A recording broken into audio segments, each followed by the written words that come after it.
So today I want to talk about some important changes that need to be made here to my 15-watt amplifier project. I call this the British C15 amplifier.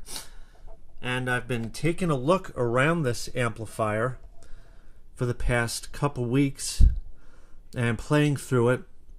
Now this amplifier was built quite a few years ago, and within the past few years a number of my thoughts about amplifiers really have changed. So this amplifier needs to be updated to really reflect those changes.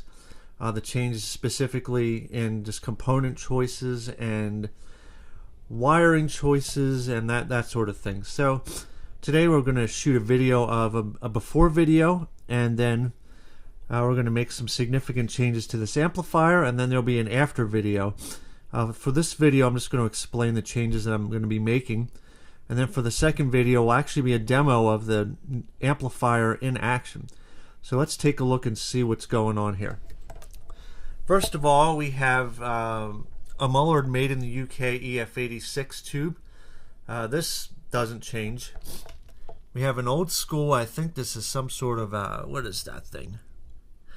Some sort of a Czechoslovakian made ECC 83. Actually, I think it might even be a Tesla ECC 83, old school, new old stock. It's a decent tube. Now we've got a pair of Poland, made in Poland EL84s. Those are decent. Got a JJ EZ81 rectifier. I'm going to be changing that out at some point with either a Mullard or maybe a Tungstrom at some point here. But I don't have that today, and that's not going to be changed out today. So no tube changes will be necessary today. However, got this output transformer here. It's a decent quality transformer made in the UK. The company that makes this has gone out of business, sadly, so that's too bad. The output transformer really impacts the tone of your amplifier. I used to think every single component in the amplifier made an equal contribution to the tone, but I've discovered is false. The output transformer makes the biggest contribution to the sound of the amplifier, and then come the tubes, and then come the actual components that are used, and then lastly I would say the wiring technique that is used, whether it's printed circuit board, point-to-point terminal strip, or point-to-point on a turret board. So that sort of thing. But we're replacing it today with a mercury magnetics transformer, which I firmly believe is the very best output transformer you can put in any amplifier. Every single amplifier that I've used this with so far sounds absolutely amazing with one of these mercury magnetic transformers, regardless of which transformer it is. So we're putting a new transformer in there, and this is what I pretty firmly believe is the highest grade output transformer you can use. Some people can argue with that, that's fine, but it's my personal opinion. Not a big fan of this output of this power cord here, this 120 volt AC power cord. I guess it's meant for power tools or something like that.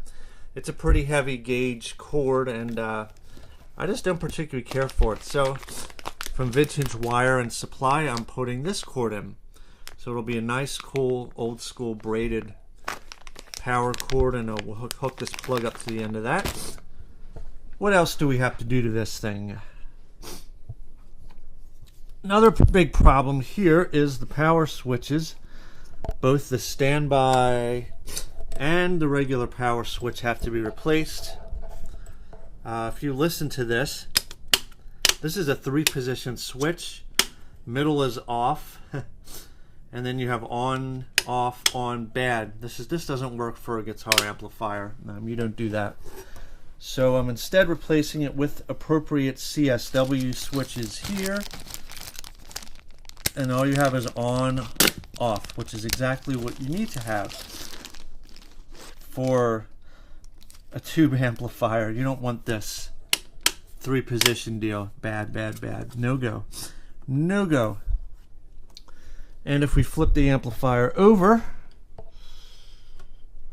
like this, like so, there we are. And I'll show you the 2 quick changes we're making under here. First of all, for the EF86, I think that's a 1 mega ohm resistor that's in the that's in one of the, I guess the accelerator grid as I call it. So I'm going to be putting 2.2 mega ohm resistors in series there, with the opportunity to get 4.4 mega ohms in that grid, and that really will substantially increase the compression and the EL or the EF86, get it more along the lines of a vintage AC15 Vox. That's what I'm going for here.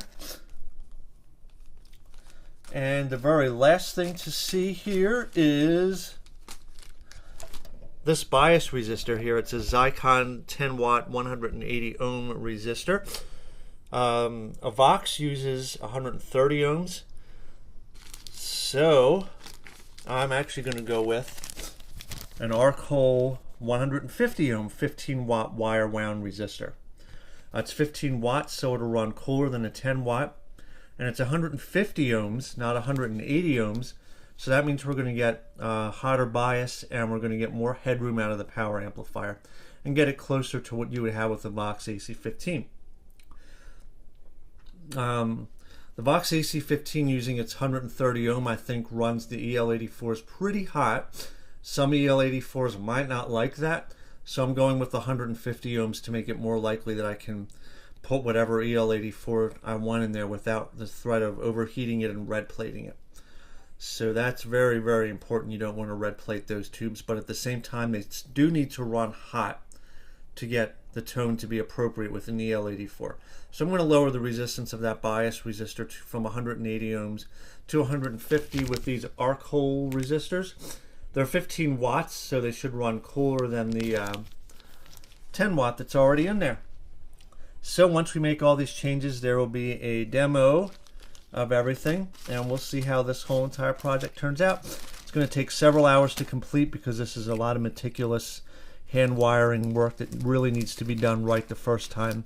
No room at all to cut any corners. So with that said, we'll get ready here to replace some components and get this done, and we'll demo it and see what it sounds like here with these changes.